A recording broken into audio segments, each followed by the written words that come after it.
Racism has been on the rise, and we have seen the triple threat to South Africa's future, which is unemployment, poverty, and inequality. And I think when we speak to issues around racism, it's the structure that excludes people not merely on the basis of their race, but of their class and gender as well.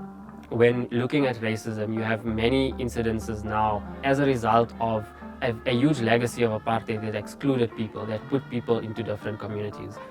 Young people continue to be excluded from the economy, for one. They continue to be excluded from positions of power. And the damaging effects of this means that young people are left hopeless and helpless in their communities and unable to find basic necessities to live a decent life. I think the role of our young people in this community now is to make sure that their frustrations and anger is translated into practical action. My name is Irfaan Mangera, and I'm proud to be a human rights educator because education is the most powerful weapon in which we can change the world, as Madiba said. I grew up in a small town called Lenasia. Lenasia was one of the areas as part of the Group Areas Act where Indians were forced to live. The area is predominantly made up of people of Indian descent.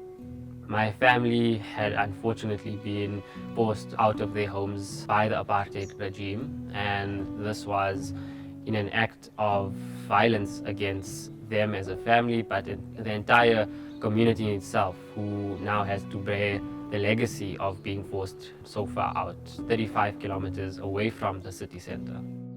I think that kind of experience and lived experience motivates you to want change and to want to change the lives and the experiences for others so that generations after us don't have to experience the same kind of treatment and the same kind of system. I chose to become a human rights educator because it is the space and the platform in which I can create the most change and impact and influence the lives of young people who I am most passionate about.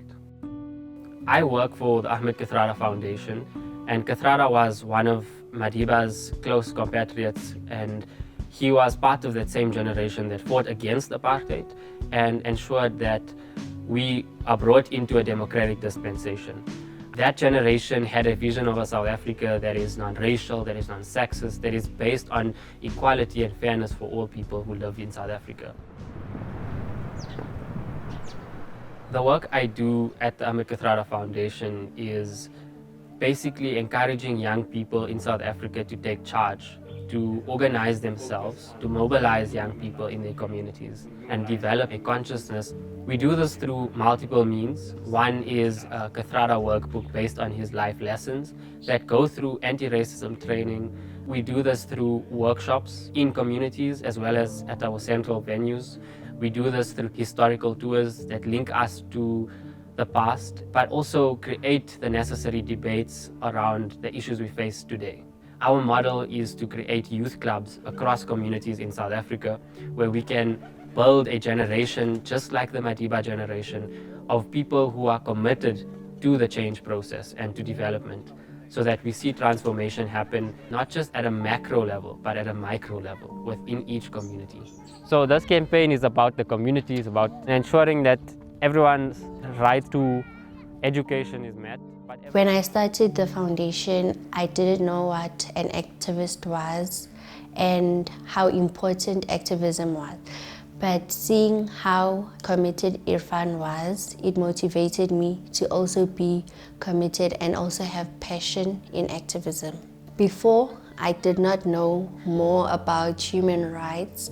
It is just a thing that people talk about.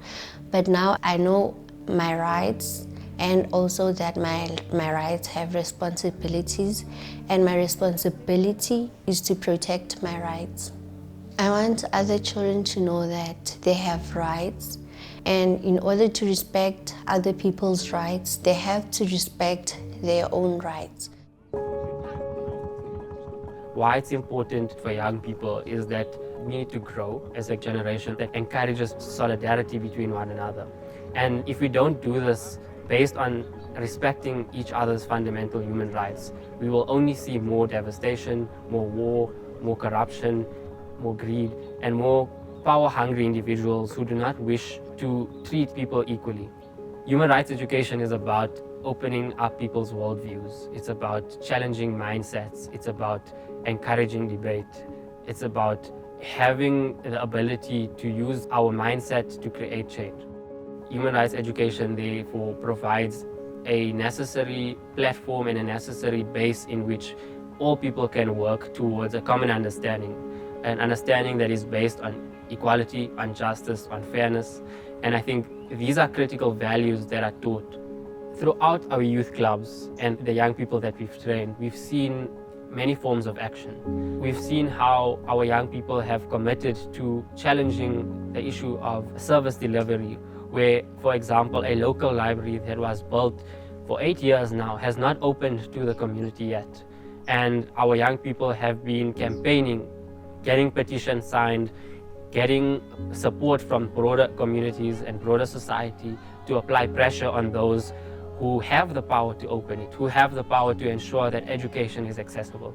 We've seen in some communities how young people have taken a step to protect their livelihoods and protect attacks against xenophobes who continue to threaten their community development. We've seen how young people have become election observers and who have been able to monitor and ensure that free and fair elections happen in South Africa, and that at a localized level we encourage civic education and we encourage civic participation. Ultimately, for us, human rights education gives us that framework where we ensure that there's an active participant in society rather than a passive participant. We want to ensure that that generation, or our generation, is one that is proactive and challenging on a day-to-day basis. Away to Away to Away to Viva AKF!